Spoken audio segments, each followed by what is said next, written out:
মাধ্যমে আমার বাংলাদেশের যারা মাজার ভাঙতেছে তাদের কাছে আমার প্রশ্ন যে মাজারে যিনি শুয়ে আছেন এই ব্যক্তিটা আমাদের মতো সাধারণ স্তরের মানুষ নাকি আল্লাহ পাক কুরআন পাকে তার মর্যাদাটা একটু বাড়িয়ে দিয়েছেন? নাম্বার 1, অবশ্যই তাদের মর্যাদায় আল্লাহ বলছেন আলা ইন্না আউলিয়া আল্লাহি লা খাউফুন আলাইহিম ওয়া লা হুম ইয়াহজানুন। আল্লাহর বন্ধুদের কোনো ভয় নেই এবং তারা চিন্তিতও হবে না। আচ্ছা, তাহলে আমাদের যে স্তর, আমরা সাধারণ স্তরের মুমিন, আর আল্লাহর ওলিরা হলো নায়েবে রাসূল, আল উলামা ওয়ারাসাতুল আম্বিয়া।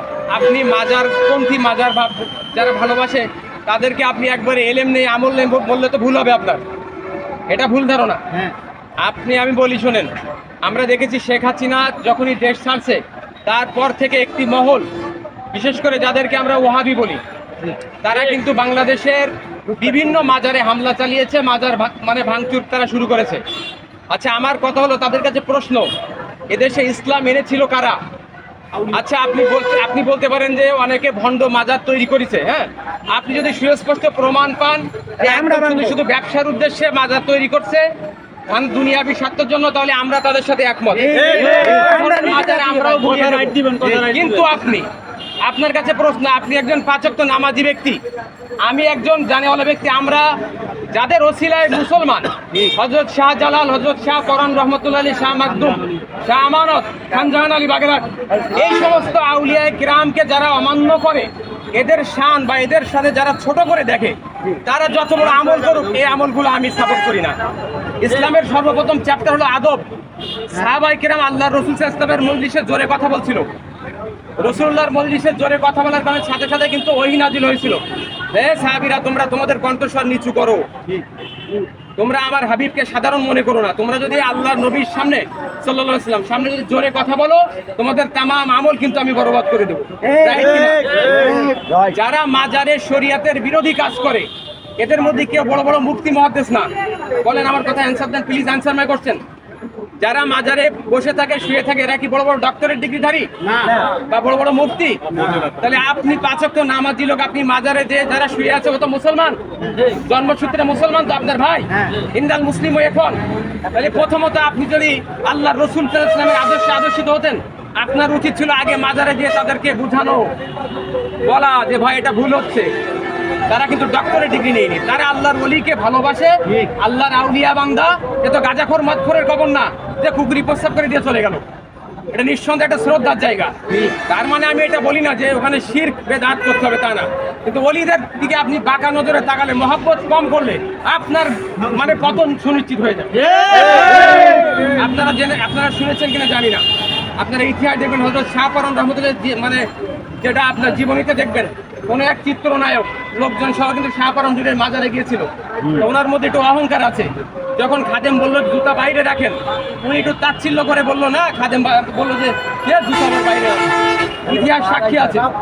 উনি যখন মাজারে ঢুকে বেরোয় চলে আসলো, উনি ওই গাড়ির মধ্যে বসে উনি একটু বাইরে বসছিল, মানে পাটা বাইরে দিয়ে, তার একটু পরেই কিন্তু একটা বড় ধরনের একটা যানবাহন এসে পাটা পুরো কেটে দিয়েছিল। আমরা ওলিদেরকে ভালোবাসবো আল্লাহর রাসূল সাল্লাল্লাহু আলাইহি ওয়াসাল্লামের খাতিরে, আমরা আল্লাহ ছাড়া কারো কাছে চাইবো না, শিরক থেকে মুক্ত থাকবো। কিন্তু আল্লাহ বলছে ওয়াবতাগু ইলাইহিল ওয়াসিলা, তোমরা ওসিলা তালাশ করো। আমি এত বড় আলেম না যে নিজে বাড়ি বসে ইসলাম শিখবো। যারা ইসলামের ইলমে শরিয়াত, ইলমে তরিকাত, একদিকে জিহাদও যেমন দরকার আছে, অন্যদিকে তাজকিয়া নফস, আত্মশুদ্ধি, রিয়াজত, মুরাকাবা, মুশাহাদা, যেটা আমরা তাসাউফের ভাষায় আমরা ইলমে তাসাউফ বলি। এই ইলমে তাসাউফটা শিখতে গেলে আপনাকে একজন আল্লাহর ওলি, কামেল ওলির পাশে আপনাকে যেতে হবে সোহবতে, যারা প্রকৃত নায়েবে রাসূল, অন্যর পাশে যাওয়া যাবে না, এটা আপনার যাচাই করতে হবে। আপনি নিজে একা একা যদি আল্লাহকে পেয়ে যান, তাহলে মুসা নবীর ব্যাপারে আপনি প্লিজ আনসার মাই কোশ্চেন। মুসা নবী আল্লাহকে বললো যে আমি আপনাকে দেখবো, আল্লাহ বললেন লান তারানি, মুসা তুমি আমাকে দেখতে পাবে না, কি বলছিল কি? কিন্তু মুসা যখনই নাসরবান্দা দেখতে আল্লাহকে দেখার জন্য চেষ্টা করলো, তুর পর্বত কি ছাই হয়ে গিয়েছিল? এজন্য আমরা ওলিদেরকে ভালোবাসবো অবশ্যই আল্লাহর সন্তুষ্টির জন্য। আবার একদিকে যারা মাজার কেন্দ্রিক, যারা ব্যবসা করে, যারা মাজারে টাকার ব্যবসা করে বা মাজারের শরীয়তের বিরোধী জেনা করে, এই যে তরিকতের 4 জন ইমাম, বড় পীর আব্দুল কাদের জিলানী রহমতুল্লাহ আলাইহি, সুলতানুল হিন্দ খাজা মঈনুদ্দিন চিশতি রহমতুল্লাহ আলাইহি, তারপরে আপনার বাহাউদ্দিন নকশবন্দ রহমতুল্লাহ আলাইহি, এরকম তরিকাতের 4 তরিকার মুজাদ্দিদিয়া তরিকার ইমাম মুজাদ্দিদ আলফেসানি রহমতুল্লাহ আলাইহি, এই যে 4 তরিকার ইমাম, তারা কিন্তু রাসূল সাল্লাল্লাহু আলাইহি ওয়াসাল্লামের পরে, সাহাবায়ে কেরামের পরে এশিয়া মহাদেশে ইসলাম প্রসার করেছে তারা। এজন্য তাদের অনেকে আছে যারা মজজুব শ্রেণীর আল্লাহর ওলি। আমি আপনাদেরকে বলি, ফুরফুরা শরীফের নাম শুনেছেন?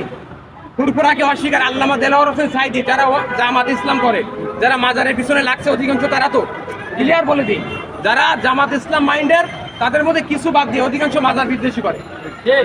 বুঝতে পারছেন? আমি ক্লিয়ার বলে দিই, কারণ মৌত তো আল্লাহর হুকুম। এখন বিষয় হলো, আমার কথা হলো আল্লামা দেলোয়ার হোসেন সাইদি তিনি বলেছেন ফুরফুরা শরীফ সারসিনা এটা হক দরবার। তা আল্লাহর ওলিদের কিছু পাগল আছে, ফুরফুরা দাদা হুজুর জামানায়ও ছিলেন, পুরো কাপড় চোপড় ছিল না, ল্যাংটা হয়ে ঘুরে বেড়াতো কলকাতার মানিকতলায়। আপনি কি ফতোয়া দেবেন? উনি মানুষের সামনে কাপড় পরতেন না, এটা শরিয়াতের ব্যাপার না, এটা অন্য ব্যাপার। ফুরফুরার মতো শরিয়াতপন্থী কোথাও আপনি পাবেন না। আর সব ওলিদেরকে শ্রদ্ধা করতে হবে। ভুল ত্রুটি মানুষ মাত্র হবে। আপনার মুসলমানকে আপনি মাজারে এসে ভাঙছেন, এটা কি? আপনি আগে শিক্ষা দেন, আমার ভাই ভুল ত্রুটি থাকতে পারে, তাকে আপনি বোঝান, ভাই আসেন সালাত আদায় করি। পৃথিবীর কোনো নবীরা মানে বিশেষ করে তরিকাতের ইমামরা, ভাই ওলিয়া উলিয়ারা বেনামাজি ছিলেন না, এটা আমরা অবশ্যই মানি। কোরআন সুন্নাহর অনুযায়ী চলেছেন, একদিকে নামাজ পড়েছেন, অন্যদিকে জিকির মুরাকাবা মুশাহাদাও করেছেন, অপরদিকে জিহাদও করেছেন। আপনি জিহাদের নামে এত কিছু ভাইয়েরা বললো বলৎকার হচ্ছে, এই মাদ্রাসা ছোট বাচ্চাদের বলৎকার করে, এটার বিচার কে করছে? শাসন করছে এটা?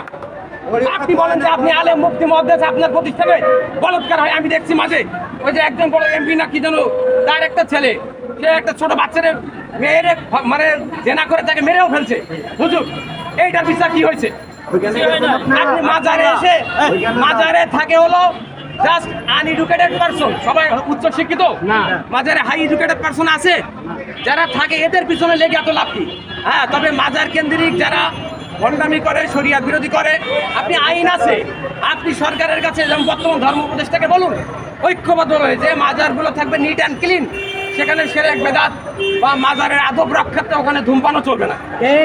বিশেষ করে যারা মাজার জিয়ারত করতে আসবে তাদেরকে সুন্দরভাবে সুষ্ঠুভাবে সুযোগ করে দিতে হবে। অনেকে দেখি মাজার জিয়ারত করতে গেলে জোর করে দেয়, টাকা দাও টাকা দাও, না এটা ঠিক না। আমি অলি প্রেমিক, কিন্তু এটা ঠিক না। আমরা আবার একদিকে মাজারে যারা কমিটি আছে, যেসব পীর ফকিররা থাকে, এরা তো এই মাজারে আল্লাহর ওলির মহব্বতে আছে, এরা কি এখান থেকে কোটি টাকা ইনকাম করে? তাহলে এদেরকে মাজারের কমিটিকে এই যে এইখানের টাকাটা কই যায়? মাজারে এই যে ইমাম সাহেব চলে, মুয়াজ্জিন চলে, খাদেম যারা আছে সবাই এইটার টাকা দিয়ে চলে, এবং সিটি কর্পোরেশন নিতে এইটার টাকা মূলত হলো সিটি কর্পোরেশন। আমি কোনো মাজার একটা ফ্যান নাই, এই কমিটি আর হলো খায়। Thank you. নারে তাকবীর, নারে তাকবীর, আল্লাহু আকবার, সালাম ইয়া রাসূলুল্লাহ।